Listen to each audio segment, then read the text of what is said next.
You are most welcome friends.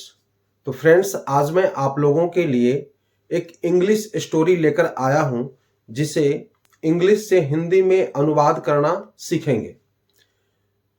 ये खासकर उन लोगों के लिए है जो लोग इंग्लिश में रीडिंग कर लेते हैं, यानी इंग्लिश पढ़ तो लेते हैं लेकिन उसका हिंदी में अनुवाद नहीं कर पाते ग्रामर की कमी से।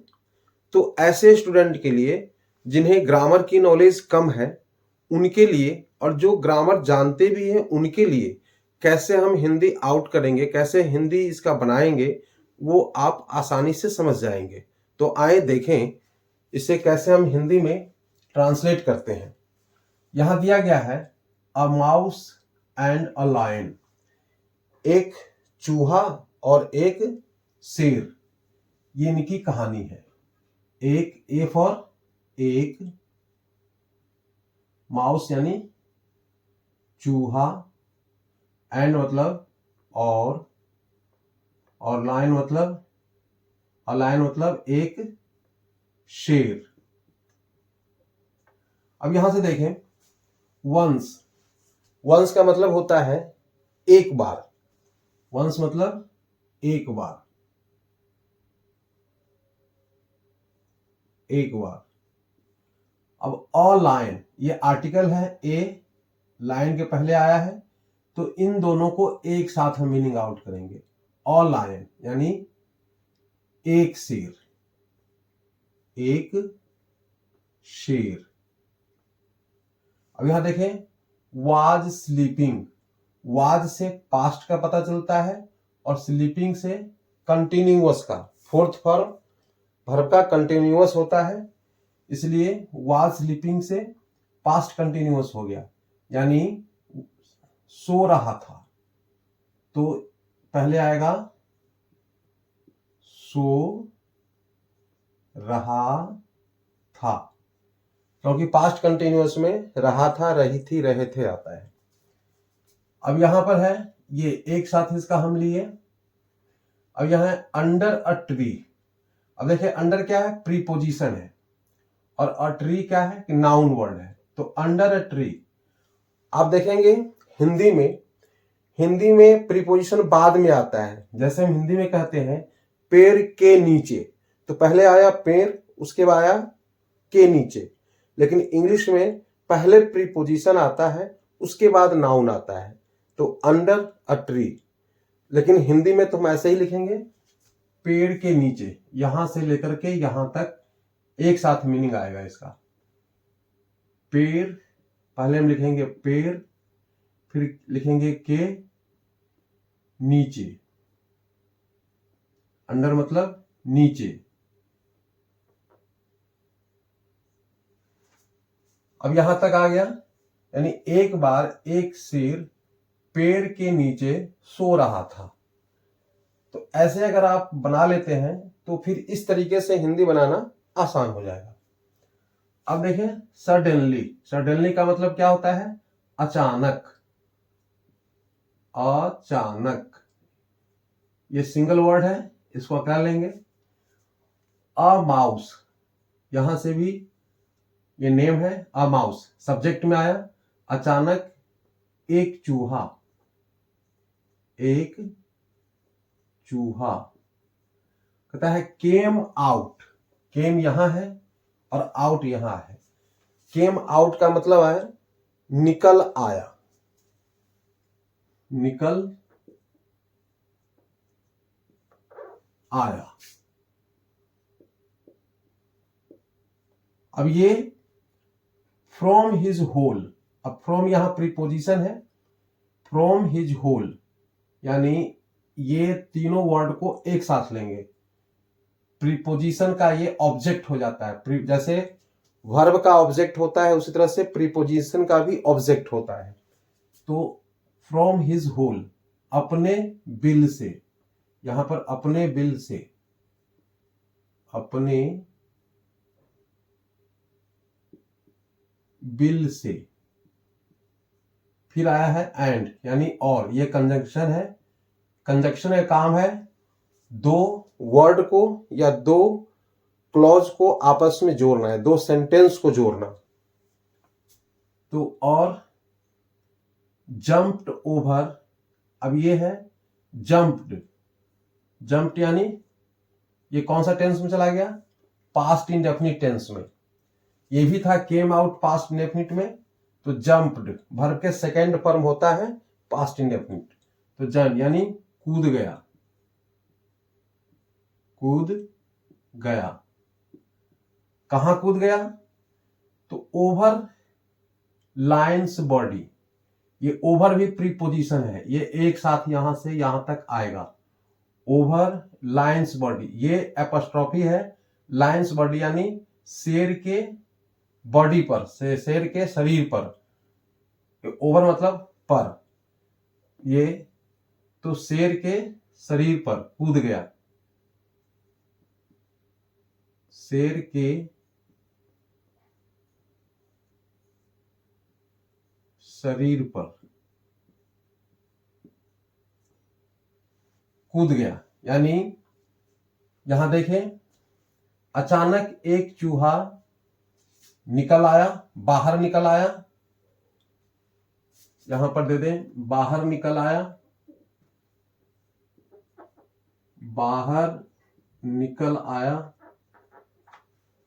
आया अपने बिल से और कूद गया शेर के शरीर पर, फुल स्टॉप। यहां से अब दूसरा सेंटेंस स्टार्ट है, द लायन। अब सब्जेक्ट में क्या आया, द लायन यानी शेर, ये एक साथ आ जाएगा, इसका कोई मीनिंग नहीं होता है द का, क्योंकि आर्टिकल है यहां पे। कॉट पकड़ लिया, सेकेंड फॉर्म पास्ट इंडेफिनिट में, पकड़ लिया, पकड़ लिया। हिम, ये ऑब्जेक्ट में आया, हिम उसे, किसको, चूहे को, उसे। बट, अब ये कंजंक्शन है, बट यानी लेकिन, लेकिन। अब कहता है आफ्टर सम थिंकिंग, अब यहां से लेकर के यहां तक एक साथ मीनिंग आउट करेंगे। ये प्रीपोजिशन है आफ्टर सम थिंकिंग, सम एडजेक्टिव आ गया और थिंकिंग ये वर्ब है, यानी कुछ सोचने के बाद, कुछ सोचने के बाद, यहां पर आएगा कुछ, सम का मतलब कुछ, थिंकिंग मतलब सोचना, ये प्रेजेंट पार्टिसिपल हो जाता है, सोचने के बाद, ये जेरंड है, प्रेजेंट पार्टिसिपल नहीं, ये जेरंड में आ गया। अब यहां देखें, ही फ्रीड हिम, ही उसे, किसे, चूहे को, फ्रीड यानी स्वतंत्र कर दिया, छोड़ दिया, किसे, हिम उसे, चूहे को। ही शेर ने, यहां ही आया है शेर के लिए, उसने यहां पर हो जाएगा उसने, यानी शेर ने, फ्रीड छोड़ दिया, छोड़ दिया, हिम किसे, उसे, यानी चूहे को। अब यहां देखें, फिर दूसरा सेंटेंस है, the mouse thanked, the mouse thanked यानी चूहे, चूहे ने। जब सेंटेंस पास्ट इंडेफिनिट में होता है तो सब्जेक्ट में ने लग जाता है। चूहे ने थैंक्ड धन्यवाद किया,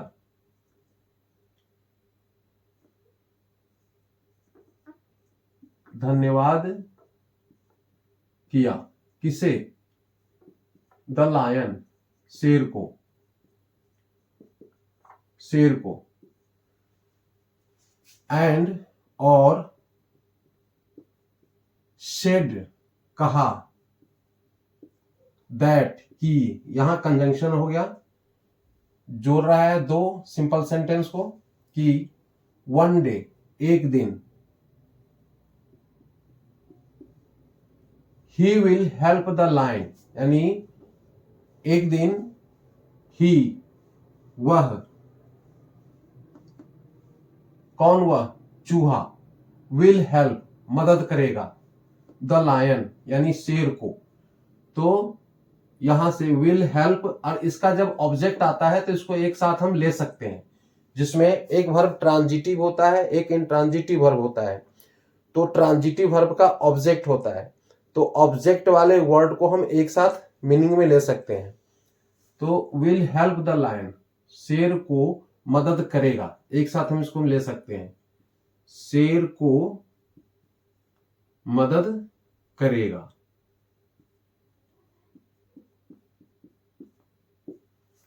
अब यहां देखें, वन डे, फिर एक दिन, एक दिन, अ लायन, शेर, वाज कॉट, वाज कॉट मतलब ये पास्ट, यानी ये पैसिव में चला गया, पास्ट इंडेफिनिट का ये पैसिव है, वाज कॉट यानी पकड़ा गया, पकड़ा गया, एक साथ इसका हम लेंगे, पकड़ा गया, क्या, इन अ नेस्ट, यहां गलत लिखा गया है, अच्छा नेट, और जाल में, इन अ नेट यानी जाल में।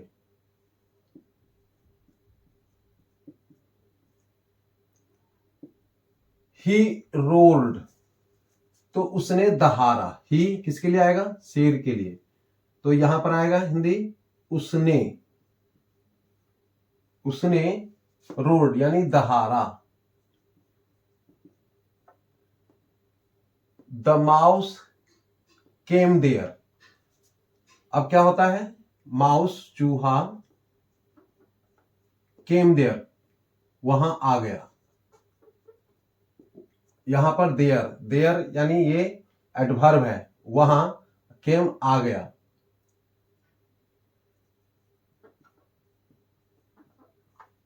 आ गया। एंड का मतलब और cut the net, cut the net, एक कट का ऑब्जेक्ट है ये नेट, इसलिए जाल को काट दिया, क्या हुआ, पहले जाल को काट दिया। एक चीज ध्यान रखेंगे, जहां भी ऑब्जेक्ट आता है वहां पर इंग्लिश में उसका उल्टा हो जाता है, हिंदी में हिंदी का अपोजिट हो जाता है। जैसे यहां पर ऑब्जेक्ट है, जैसे प्रीपोजिशन के बाद ऑब्जेक्ट आता है, तो हम पहले कैसे, इंग्लिश में पहले प्रीपोजिशन होता है, बाद में उसका ऑब्जेक्ट हिंदी वर्ड आता है, ये नाउन वर्ड आता है। लेकिन जब हिंदी बनाते हैं तो पहले नाउन वर्ड आता है, फिर उसका प्रीपोजिशन आता है। इसी तरह से वर्ब में भी ऐसे ही होता है, अगर ऑब्जेक्ट आता है जिस वर्ब का तो पहले ऑब्जेक्ट लाएंगे, उसके बाद में वर्ब देंगे। तो जाल को काट दिया, फिर आता है द लायन यानी शेर, वाज थैंकफुल, यानी ये भी पैसिव में चला गया, पास्ट टेंस के पैसिव में, पास्ट इंडेफिनिट के पैसिव में, यानी शेर ने धन्यवाद किया, किसको, माउस को, टू माउस, तो वाज थैंक्ड टू माउस, यानी शेर ने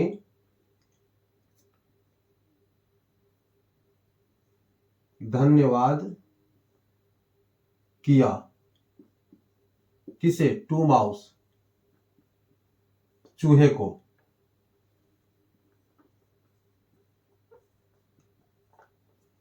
अब यहां देखिए मोरल, यानी उससे हमें क्या शिक्षा मिलता है, क्या ज्ञान मिलता है, तो काइंडनेस पेज बैक, यानी दया हमेशा एक दिन आपको चुकाएगा। आप अगर किसी के ऊपर दया करते हैं, जैसे लॉयन ने माउस के ऊपर दया किया तो एक दिन वो अपना चुका दिया, इसी तरह से दया एक दिन आपको अपना फर्ज चुकाएगा, दया वापस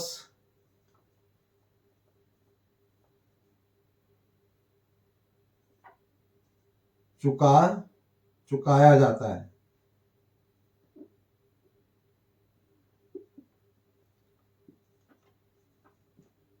चुकाया जाता है।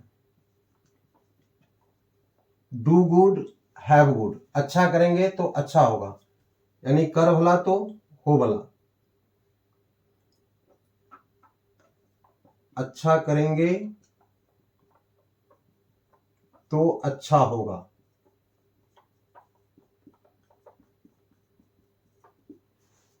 ओके दोस्तों, ये ट्रांसलेट मैं किया हूं हिंदी में। इसे बार बार इसे समझने की प्रयास करेंगे। किस तरीके से मैं समझाया हूं, इस तरीके से खुद आप बुक लेंगे और बुक में इस तरह से मीनिंग आउट करने की प्रयास करेंगे, और मुझे उम्मीद है कि आप लोग जल्द से जल्द हिंदी में मीनिंग आउट करना सीख जाएंगे। तो ओके, फिर मिलेंगे अगले वीडियो में। बाय।